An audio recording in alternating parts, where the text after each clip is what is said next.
Welcome back to the Dawg House, the podcast where we bring you the latest and greatest stories from our Bulldog community. Today, we're spotlighting the incredible success of our Varsity Cheer team. Join us as we hear from two team members about their season highlights, what it felt to place second at Sectionals, and the transition from sideline to competition, and much more. Welcome to our podcast. What are your names? My name's Abby. I'm Ashley. Well, welcome to the Dawg House. Just for the record, I'm Noah Patrick. I'm Izzy Ellington. I'm gonna have one too. So, going over to you guys, looking at how your season started in your first competition to taking second place at Sectionals, how did your team progress from start to finish? Yeah. Okay. I feel like at the first comp we were all very nervous going into it because we had winter break and stuff right around there, and practices around winter break were definitely rough. No one was that motivated to go to practice during when we didn't have school and stuff. So then after our first comp, we placed pretty well, even with having some changes and watering downs in our routine. So going to sectionals, we just worked on improving that stuff all the way until sectionals week, and then just keep practicing. So what would you say your biggest challenges or turning points in the season were? Oh, I feel confidence was a part of it. We had to build up confidence in the skills, because we knew we could do them, but we had to build up the confidence of doing it in front of a crowd and doing it with low energy, and even I feel we had a lot of sickness this season. A lot of people were sick, and so we had to learn how to push through not feeling 100%. Can you describe what it was like to hear Grant announced as second place at Sectionals?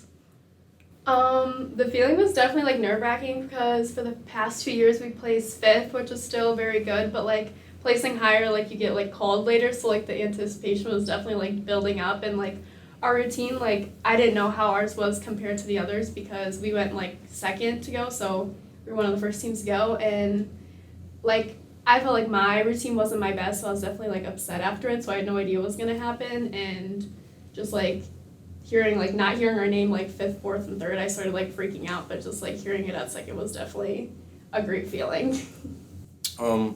Would you say that was the most memorable or rewarding moment of the season? I definitely would, because again, the performance, it definitely wasn't my best, but being able to hear it as second, it really made me feel better, and it made me feel more confident that we can go farther and do really good things. Yeah, it made me feel all the season's hard work was definitely worth it, because it really proved to me sure that wasn't our best, but we still got second from it, so that's a huge accomplishment. So a lot of your teammates, if not all of them, participate in the fall sideline season. So what was that transition from sideline to competition? It was definitely a different thing, because sideline, I feel we kind of have our practices more laid back, and it's a whole different focus. So moving into competition season, immediately start working on the routine and putting it all together, and putting all the skills together, and more hard practices that are more demanding. Yeah, also this year we had our choreography in the summer, so we kind of had an idea of what we were doing, and I think that was very beneficial for football season, because we actually got to work on the stuff that we knew was going to be in our comp routine, even though we couldn't technically work on the routine. You kind of already answered it, but when do you start learning your routine, and what changes have been made since the season started? Yeah, we learned I think this was our first year. Yeah, we never, or maybe they did it before us, but since our freshman year, we've never done it over the summer. So it was nice to know what we're doing earlier, because before we would get it right when it was literally season started 2 weeks before. Yeah, exactly. Yeah. And it was kind of all just spur of the moment. So I feel this year we were definitely more prepared going into it, and we knew what was what to expect, and our skills have definitely proved that that we were more prepared. So what has been the most challenging or rewarding part of perfecting your routine? Well, I think the most rewarding part was whenever we would hit zero at a competition, it just makes you feel better, because all the hard work and hard practices, it all meant something, and it got you somewhere. Last year, we still worked very hard last year, but I think our outcomes weren't the best last year. We might have not placed the best at every competition last year, and just hearing our name this year get called or get trophies was definitely rewarding and stuff that. It was worth it. I don't know what it is this season, but the winter always just feels like the longest season for athletics. So, like, how did you balance the intensity of practice and school while, like, having other commitments and also, like, managing your health? I feel like we said, we did have like a lot of sicknesses, and also going like straight from like football season to comp season, like it's definitely very long and like stretched out, but like especially during comp season we have practice like every day, like especially like sectionals week or anything, like there's no off day, so I feel like just like our coach would even tell us like go home and like rest or something, which is kind of hard like when you want to go home and do your homework. But I feel like just like knowing, like our big thing this year was like check in like when you're there, so like just put in your like 100% like for those 2.5 hours you're there, and then after you can go focus on other stuff. This is kind of like a random question, but you guys said hit 0. Like, what does that mean? It basically means no like deductions or points Okay, off. So, gotcha. like, your skills didn't get any points off and like everything hit. So like all your like no stunts falling or no like tumbling people like touching out. Okay.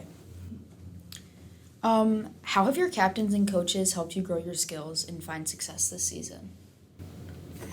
Our coaches have helped us. We've gotten like value words, so like they help remind us of like our values that we have to like use that on the mat and like use it to like build your teammates and yourself up. Yeah, this is like our first year doing like the C3 camp, like that with our value words, so I feel like that was like a big thing like that our coaches kept reminding us, and like which brought us together. And we don't really have captains, but like us as seniors, we tried like being like good role models and leaders for everyone else. What were some of the value words that you guys had this season? Grit, accountability, awareness, growth-minded, and trust. And trust. Yeah. So How do they like come up with them? Like, is it like based off of like your performance already, or like what you guys need to work on? So at the beginning of the year, we had like this big like workshop with this lady that came to Grant, and it was like a 2-hour long like just like meeting, and we talked about like our team's strengths, our team's weaknesses, like where we're at now and like where we want to be. So we all had like a big packet of words. We kind of just like discussed together like what our team needed like to like grow. So like it was just like a big long discussion together to make those words. Okay, and prior to this year, you have competed in the co-ed division. With shifting to large, how did that impact your team dynamic or performance style? Well, I think at first it was like kind of like nerve-wracking because we didn't really know like how we were gonna do, because we haven't competed all girl. Like I've never competed all girl before, so it was definitely a change. But I feel like after the first competition, we like realized that like we can do good in the all girl division. So yeah. Is it harder or easier, would you say, to be in the all-girl division?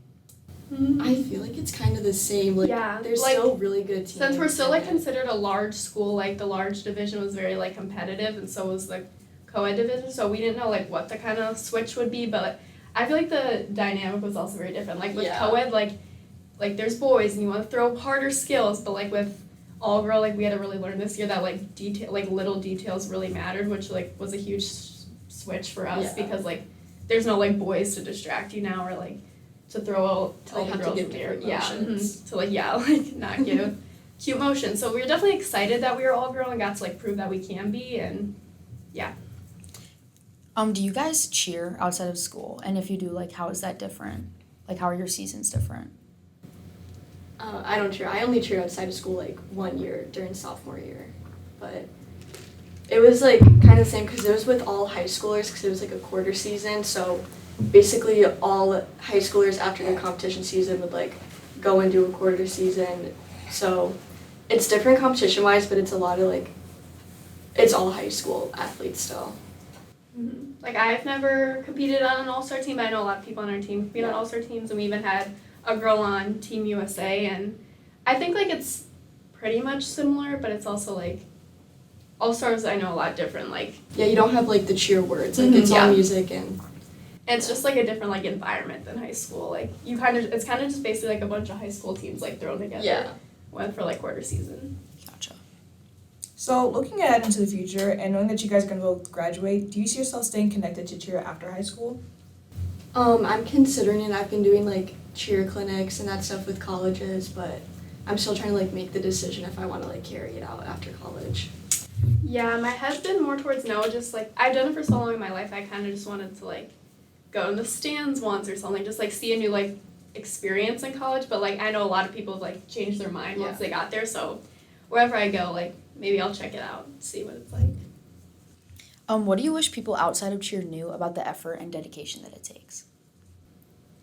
I feel like yeah, the whole thing like, oh, cheer isn't a sport, but I feel like that's not like a big thing here. Like I feel like when we had sectionals week, we had guest speakers like come and talk to us, and they're like, oh, like cheer is like a big part of us here, and I feel like I do agree that like football season, yeah, we're just like on the sides, but like comp seasons, like I hope people do realize like we're in the gym like every day, like at least 2 hours a day, and it's just like all the work that we put into it. Like I hope like I know like the school I'll probably only see us like once at the pep assembly, but like I hope they can like kind of see in the routine that like all our hard work's like worth it, and it's like hard to do like what we do.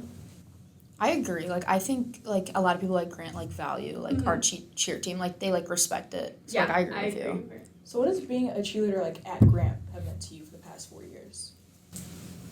It's definitely about like putting in a lot of hard work and like being uplifting, because you have to like support your teammates and like whatever they're going through so that they can have like a better time at practice and just help the team dynamic be better. Yeah, I feel like a big thing for like our team, like especially this year, was like working together like a family. Like you see, like we like joke around all the time, like we see each other more than our family. So like the bonds that you make, like you want them to be good, because it's like kind of hard to like go to practice like every day with people like In a bad mood. in a bad mood, or like say like do have drama outside of school. It's like you want to like push that past like at school or at cheer, but I think like the bonds we made will like I'll like always remember them. It's like our program like has been good for like a very long time, so you also just want to like carry that like tradition like throughout the years. And for someone thinking about joining cheer, what advice would you give them?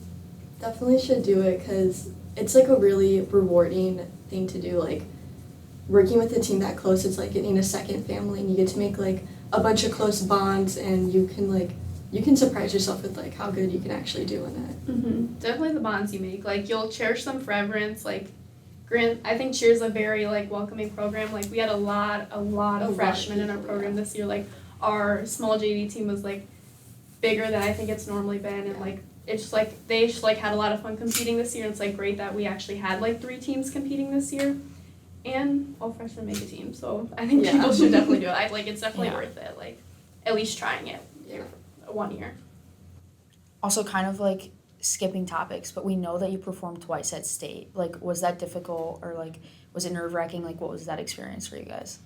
I think it was definitely nerve-wracking, because like you know that like okay, we did the beginning of our routine part of it, we have to go do the beginning again and continue the rest, and like it was kind of scary because we had to go right at the end before awards, so it was like everyone was in the stadium, like all the cheer teams were waiting to like come down for awards, so it was like there's so many people like out there watching, so yeah. Yeah, like definitely like your nerves are like already there, and it's like this has like never happened to us before, like like not even at like a normal competition, so it's like none of us really knew like how to act, like so it was just like most definitely just like calming our nerves after the first time, then like picking it back, so like okay, like this is fun, we get to go again, like let's go do it again, like, and even if it didn't have how like we wanted the second time, but like it still was definitely fun the second time, like you had a whole crowd cheering us on, like I feel like our energy was really good, like for what we did do was very good, so I think it was like stressful in the moment, but like fun looking back at it. Do you guys want to maybe talk about your experience like outside of competing, like at state, or like just like being together as a team, like how that kind of is like? Yeah, I know every week, because we would have like competition every weekend, so every like Friday before our competition we'd have like a team dinner where we just got to like hang out together, and I feel like that really helped build our bond, because like we're seeing each other actually outside of cheer, it's not like in the stressful like environment, like we're just hanging out after. Yeah, I feel like all of us are like genuinely close, like we genuinely built a bond, so it's like hang out with each other like outside of cheer and just like calming ourselves, or even before a competition, like was definitely fun to do, and just like be like stress-free and just like normal friends for a little bit. Well, I think that's all the questions we have. So that wraps up this episode of the Dawg House. A huge thank you to our Varsity Cheer team members for sharing their incredible journey with us. From transition to competition season to their standout performance at sectionals, their story truly captures the Bulldog spirit and determination and teamwork. If you enjoyed this episode, don't forget to follow the Dawg House on Spotify and subscribe to our YouTube channel. Share this episode with your friends, family, and fellow Bulldogs to help spread the amazing stories from our community. Thanks for tuning in, and we'll see you next time here on the Dawg House, where every story is worth telling. That was pretty good. Thank you. Yeah.